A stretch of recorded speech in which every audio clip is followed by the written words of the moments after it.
Nag-celebrate ng 25th birthday si Glyza De Castro kagabi kung saan nakiparty ang close friends niya sa showbiz. Ang Temptation of Wife co-star niyang si Mare Rivera, ano kaya ang wish para kay Glyza? Makichika kay Kata Tibayan. Simple, pero masaya ang Temptation of Wife star na si Glyza De Castro sa kanyang 25th birthday celebration kagabi.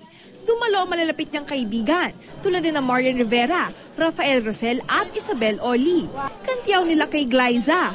Kulang na lang raw sa kanya, I love life. Magkaroon siya ng moment na makapag-rest siya na may kasamang hindi isa sa mga mahal niya sa buhay. Ibang kapiling.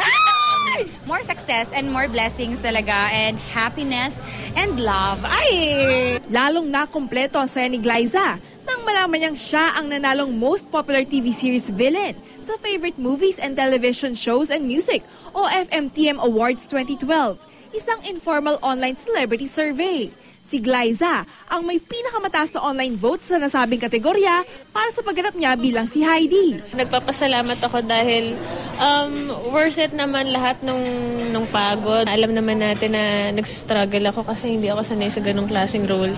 And big step talaga siya for me. At dahil extended ang Temptation of Wife, mas marami pa raw maaasahan ng viewers na awayan at bangayan nina Heidi at Chantal. Katatibay na updated sa showbiz happenings.